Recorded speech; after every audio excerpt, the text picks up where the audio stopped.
¿Sabía usted que los servicios de Pinkerton también están disponibles en Uruguay? Hablamos de la principal empresa de investigaciones del mundo, fundada en 1870 y con presencia en más de 150 países. Con Pinkerton es posible tomar decisiones que reducen riesgos y permiten resguardar el caudal de información de su empresa. Además, orienta en los criterios de selección de personal, previniendo conductas deshonestas. Estamos atentos para proteger su empresa, su marca y sus productos. WhatsApp 095 6522. Somos Pinkerton.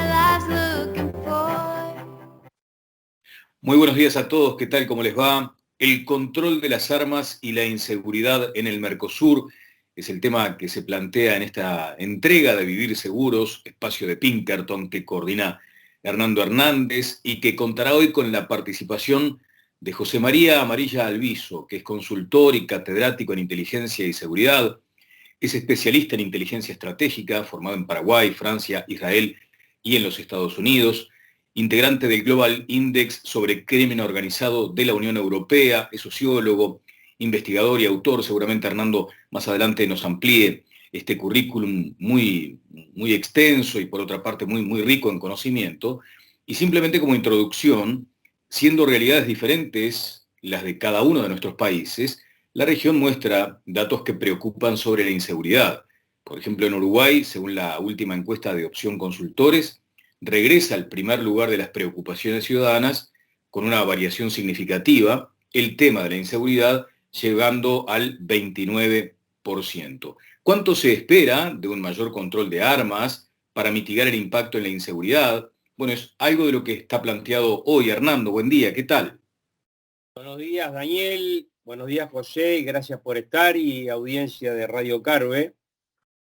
La presentación de José, además de lo que tú decías, tenemos el gusto de compartir la certificación de CPP de ASIS Internacional y además José es un experto en el tema de armas, por lo cual queríamos tener esa visión un poco más comparativa del regional y la eventual correlación armas-inseguridad.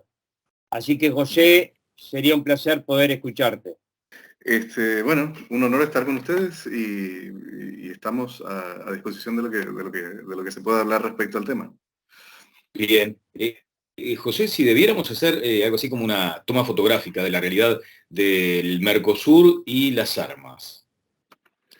Bueno, en la región tenemos, digamos, ampliemos un poquito el foco y digamos que los dos países más restrictivos en materia de armas, probablemente en América Latina, son en este orden, Brasil y México. Y son los dos países que tienen los mayores mercados negros de venta de armas justamente, ¿no? Brasil, de hecho, es probablemente el país que tiene la mayor conflictividad social actualmente y es la sede central o el origen de las mayores organizaciones criminales en todo el continente. El primer Comando Capital, el Comando Vermelho y otras organizaciones menores que tienen miles de soldados armados no con armas de uso civil, sino con armas de uso privativo del Estado, armas automáticas de grueso calibre, etc. En abril del 2017, por ejemplo, el primer Comando Capital, el PCC, ejecutó en Paraguay al último de los caudillos locales en materia de provisión de drogas ilícitas, Jorge Rafato Umani, que se movía en un vehículo blindado de $500.000 de valor aproximadamente. Esta ejecución fue efectuada con un fusil, perdón, una ametralladora antiaérea, una M1A1 de calibre .50, es decir, de calibre suficiente para atravesar blindajes prácticamente de cualquier grado, de cualquier nivel, de cualquier grado, ¿no? Entonces, por otro lado, tenemos países que tienen una tradición más armamentística, más civil, como el caso de Argentina, que tiene regulaciones relativamente claras, que se han ido también degradando en los últimos tiempos, respecto a la tenencia de armas con la figura del legítimo usuario, etcétera, y un mercado legal sumamente importante y controlable,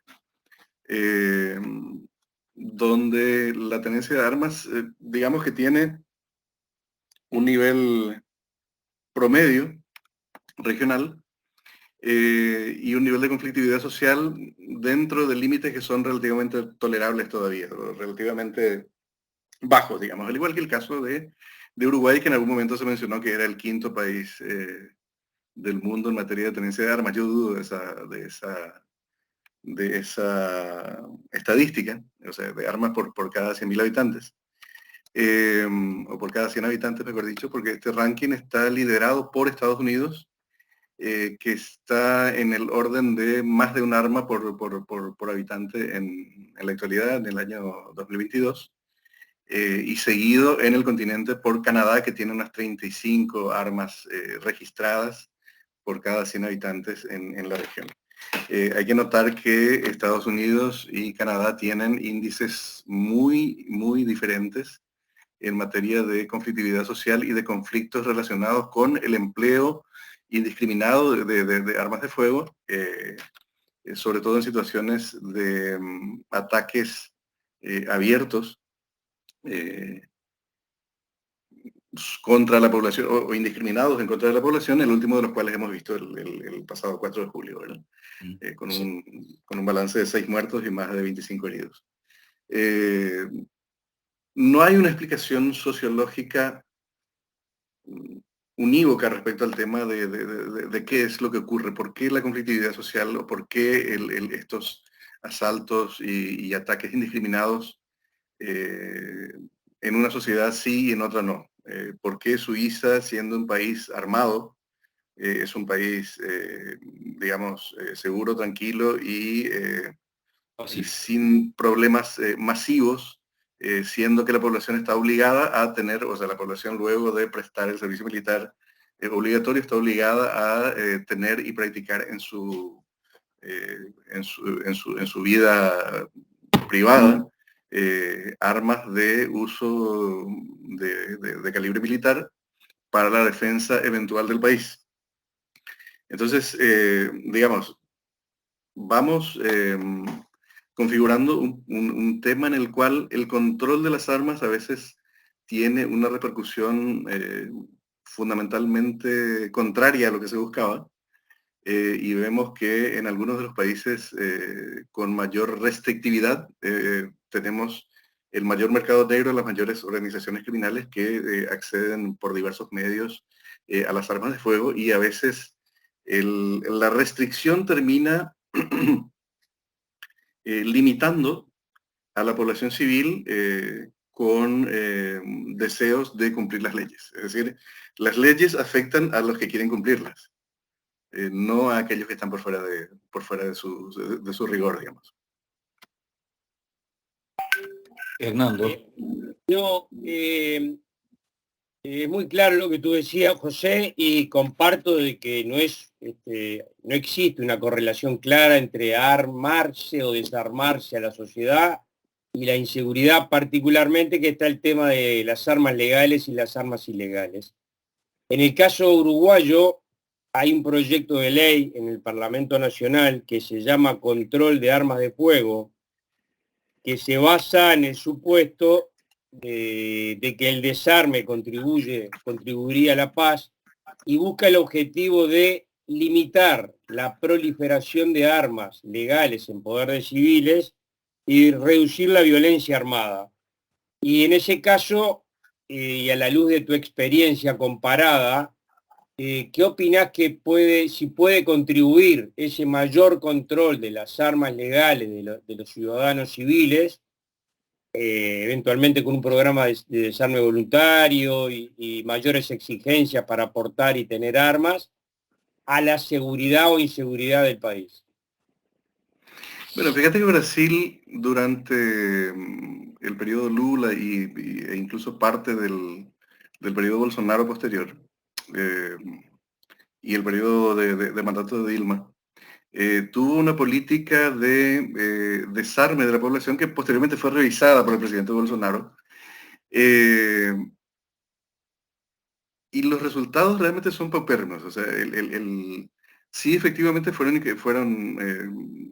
desarme, un proceso de desarme voluntario en el cual miles o cientos de miles de armas fueron entregadas voluntariamente por la población que las tenía en condiciones ilegales. Estas armas fueron destruidas y, sin embargo, el indicativo es que la constatación más directa de que el país superó, de hecho, la marca de unos 60.000 homicidios anuales hacia el año 2017. O sea, los récords fueron en ascenso en materia de conflictividad social, en materia de homicidios por cada 100.000 habitantes. Y bueno, varias de las ciudades brasileñas integran en el año 2021 el ranking de ciudades más violentas del mundo. Fíjate que la ciudad de Obregón en México tiene unos 155 homicidios por cada 100.000 habitantes. Zamora, también en México, tiene 196 homicidios cada 100.000 habitantes. Aquí tendría que estar, estoy hablando de el Observatorio de Seguridad, Justicia y Paz de México como fuente de esta estadística. Pero lamentablemente este lugar omite una ciudad o una región paraguaya en la frontera seca con el Brasil, en la ciudad, o sea, en el departamento de la Mambay, repito, en la frontera seca con el Brasil, donde operan organizaciones criminales fundamentalmente provenientes del lado brasileño, que cerró el año 2021 con 79 homicidios por cada 100.000 habitantes también. Y dentro de este proceso, la Feira de Santana de Brasil cerró el 2021 con 61 homicidios por cada 100.000 habitantes. Mossoró en Brasil también con 55 homicidios, etc. Es decir, esta es una experiencia que ha sido probada muy concretamente dentro de nuestra región con una gran inversión de recursos, porque la entrega de armas era a cambio de dinero. Muchas de estas armas entregadas eran armas realmente que ya estaban obsoletas, en desuso o estaban inutilizadas. Y es un proceso que duró años y cuyos resultados, como se ve, no han tenido la consecuencia de reducción en materia de conflictividad social, en materia de problemas de convivencia o de crimen organizado y del uso de armas de fuego en la comisión de crímenes como el homicidio. Y sin embargo, la idea parece seguir siendo tentadora. Es decir, mucho del discurso pacifista cree apuntar al tema de las armas como un elemento con voluntad propia, cuando en realidad el que mata es el ser humano, no es el artilugio propiamente, ¿verdad? Claro. Diciendo que las armas en realidad han acompañado a la humanidad a lo largo de su historia en diversos sentidos, como instrumentos para facilitación de los medios de alimentación, para la independencia de los países, para la diversión, para el deporte, etc. No hay que olvidar, por ejemplo, que siendo el movimiento olímpico internacional uno de los símbolos más reconocidos de la paz y la convivencia y la tolerancia en el mundo, su fundador, el barón Pierre de Coubertin, fue hasta muy avanzada edad integrante del equipo francés de tiro olímpico, por ejemplo. O sea, no hay una relación lógica entre la existencia de armas de fuego y la violencia social propiamente, o la disponibilidad para la violencia. Bien, acá en este proyecto que comenzará el tratamiento parlamentario en los próximos días, se habla de la situación nacional y allí es donde se menciona lo que usted indicaba, José, y las dudas que tiene respecto a ese lugar que tiene Uruguay.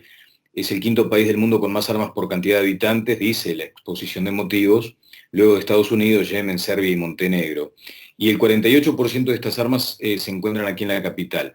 Ahora bien, después, más adelante, este proyecto habla del número de armas de fuego que estarían registradas en Uruguay, algo así como 600.000. el dato específico es 606.704, lo que llevaría a una estimación de 1.212.000 armas, considerando las que no están registradas o no están legalizadas.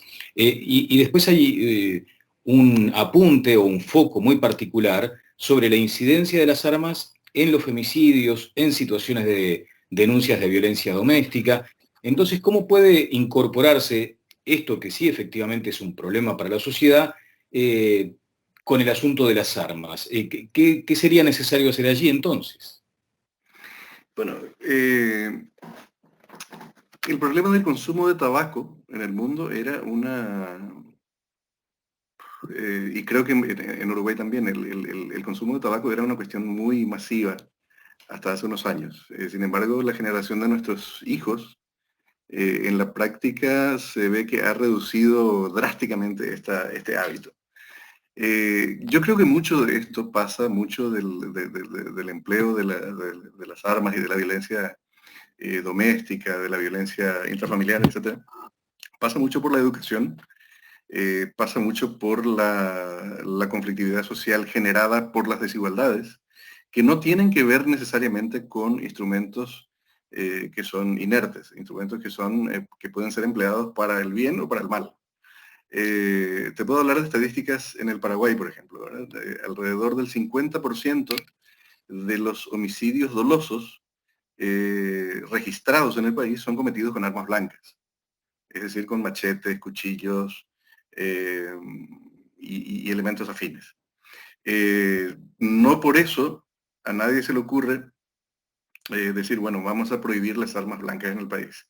Esto es absurdo, no va a tener consecuencias y de todos modos estaríamos dejando cuando menos el 50% de las fuentes de conflictividad letal dentro de la consideración, o sea, fuera de las prohibiciones, digamos. No tiene mucho sentido. Por otro lado, hay que recordar un axioma que es de cumplimiento absoluto. Los traficantes y los ilegales sueñan con las prohibiciones totales porque esto aumenta de forma drástica, dispara de forma aeroespacial sus ganancias. O sea, un arma de fuego que en un mercado legal cuesta o vale alrededor de $600, en el mercado ilegal puede llegar a rendir el triple de esa ganancia. Es decir, les pongo un ejemplo muy concreto. Es posible conseguir armas de formato M4, que es la generación más nueva del M16 y la más nueva, o sea, cuyo origen es el formato de la R15, el arma clásica de los ejércitos de los Estados Unidos. En los Estados Unidos esto vale entre $1.200, $1.600 a $2.000. En el Paraguay, en el mercado negro valen $10.000. Y comprados por los narcos de las fronteras, esto puede llegar a valer $20.000, dependiendo del tipo de acción que tenga, de la marca, de la configuración, etcétera, etcétera, etcétera. Es decir, de una ganancia probable, digamos, de una utilidad del 50%, de $600 que tendría, o de $800 que podría tener un fabricante legal en los Estados Unidos, estamos pasando a ganancias que pueden llegar a dejar alrededor de $19.000 de utilidad real puestas en el mercado negro. Es decir, prohibir es lo mejor que le pudo haber, prohibir cierto tipo de armas, calibres, acciones, etcétera, es lo mejor que le pudo haber pasado a los traficantes de armas, que el Estado las prohíba a ellos. Entiendo lo que tú planteás, José. Ahora, en la incidencia del control, que tiene alguna correlación con lo que puede llegar a ocurrir con el tema drogas, pero vamos a no meternos en ese tema porque ya es un tema en sí mismo.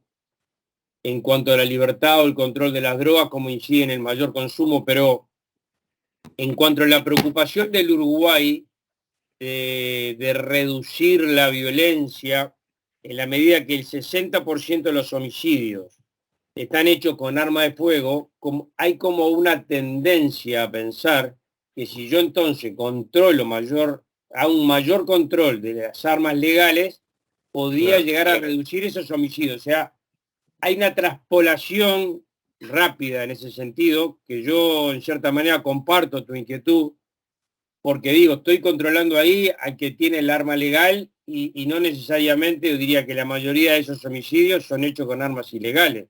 O sea, ¿qué correlación podría tener un mayor control de armas legales sobre las armas ilegales en el Uruguay o sobre los homicidios en el Uruguay, a tu juicio? Bueno, para eso tendría que saber, tendría que sacar un tema clave que lo sacaste de vos ahora, Hernando. ¿Qué porcentaje de estos homicidios con armas de fuego son cometidos con armas legales? Efectivamente. Ese es un dato clave, no lo sé. No lo sé, tendría que... Creo que no lo sabe nadie y sería un dato a analizar porque debe ser muy ínfimo. Sí, muy probablemente, porque... y además hay una cuestión que es de tendencia regional. No recuerdo las cifras regionales en términos globales. Excepto Brasil, el resto de Sudamérica, excepto Brasil y Venezuela, realmente. El resto de los países de Sudamérica han tenido una tasa descendente de homicidios dolosos por cada 100.000 habitantes desde el año 2002 o desde el año 2000 en adelante. Tuvimos récords en el caso de Paraguay alrededor del año 2003, cuando llegamos a 14 homicidios por cada 100.000 habitantes. Actualmente estamos en alrededor de 7 u 8 homicidios dolosos por cada 100.000 habitantes en forma anual.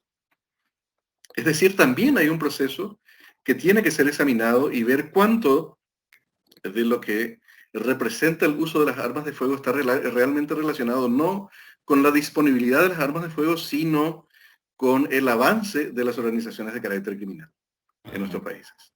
Porque en Paraguay hoy la segunda causa registrada de homicidio doloso es el sicariato, es decir, los homicidios por encargo. Estos homicidios por encargo no son cometidos por personas que van y hacen el trámite de registrarse, hacerse pasar por una escribanía, hacer una transferencia, renovar un carnet cada 3 años y en el caso de la persona que quiera tener portación de armas, hacerse una serie de otros test psicológicos, médicos, etcétera, para cumplir los requisitos establecidos por la ley de armas. No, estos son cometidos por personas que están completamente al margen de la ley y a las cuales no afecta para nada que haya prohibición o no de portación de armas o de tenencia de armas, que en muchos casos son privativas de las fuerzas legales del Estado y en algunos casos incluso han sido, que se ha detectado que provienen de fábricas o de métodos de fabricación que en muchos casos son caseros. Claro. Muchas de las bases de armas hoy circulando en el mercado negro son obtenidas a través de imprentas 3D, a través de fresadoras CNC de portátiles, láser, computarizadas, que pueden imitar perfectamente, copiar perfectamente el mecanismo de un arma, por ejemplo, hábil para disparar por ráfagas, que se supone que en nuestras leyes están limitadas para el uso por parte de las fuerzas del Estado. José, finalmente nos quedan un par de minutos. Como concepto general, ¿usted no está de acuerdo entonces con este tipo de iniciativas que pretendan procesos de desarme de la población civil? Sin embargo, también me gustaría conocer su opinión, porque acá lo que se entiende es que por lo menos es necesario que aquellas armas que estén reguladas se sepa dónde están.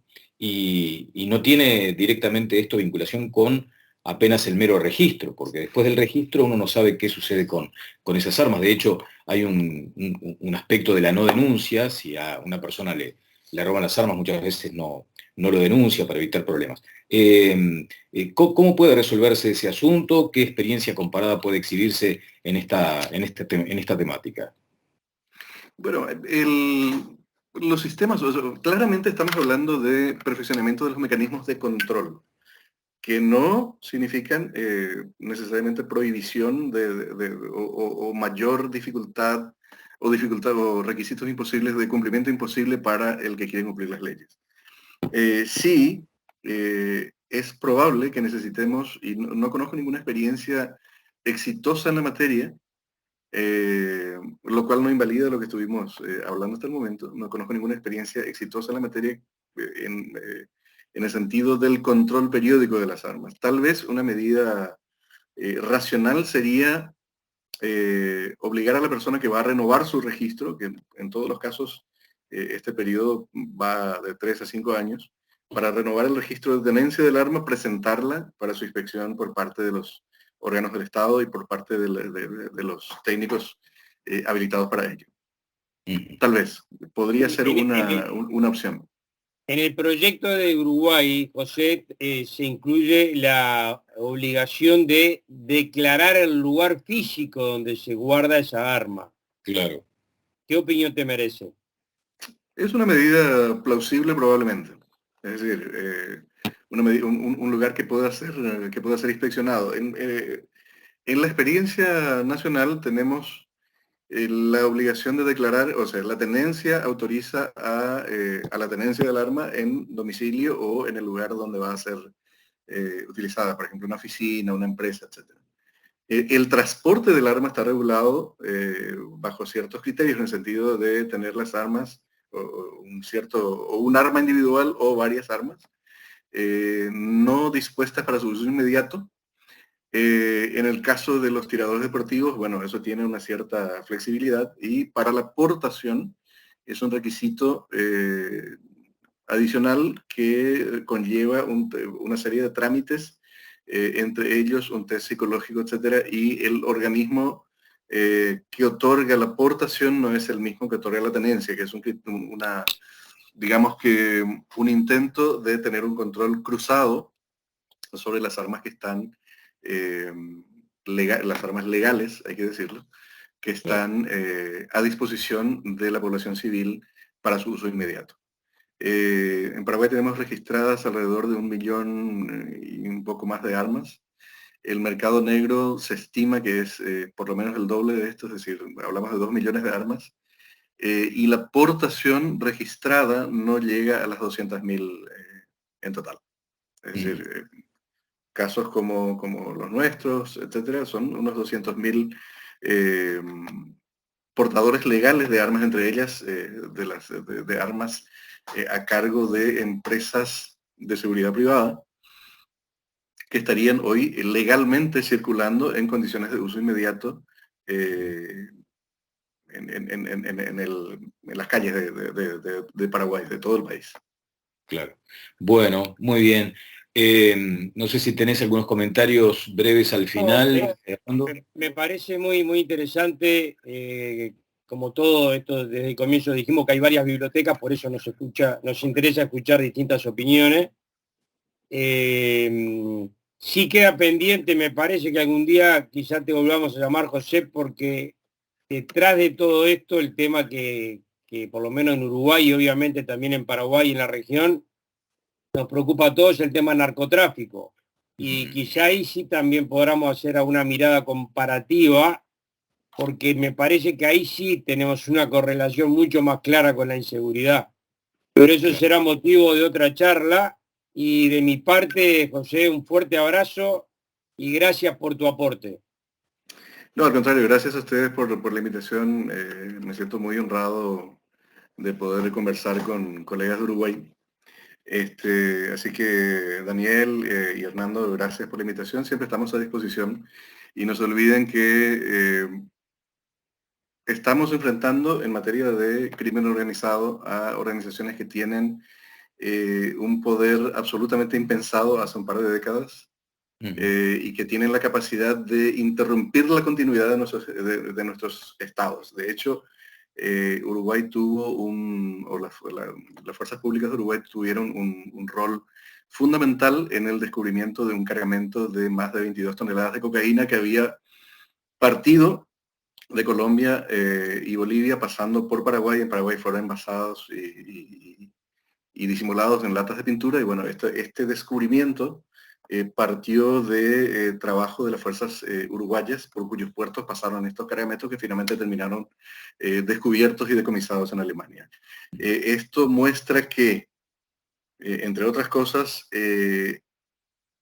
nos resulta absolutamente imprescindible que nuestros países enfrenten estas amenazas reales, amenazas que hoy ya son de carácter estratégico, de manera conjunta, porque ninguno de nosotros o ninguno de nuestros países, ni siquiera Brasil, que es el país militarmente más poderoso del continente después de Estados Unidos, tiene las condiciones y la fuerza necesaria para suprimir la existencia de estas fuerzas absolutamente irregulares.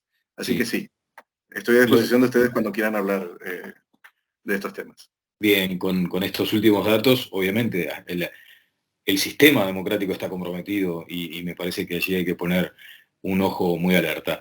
Estimado José María Amarilla Alviso, consultor y catedrático en Inteligencia y Seguridad, ha sido muy amable. Muchas gracias. Hernando también, muchas gracias a ti y nos estaremos viendo la semana próxima.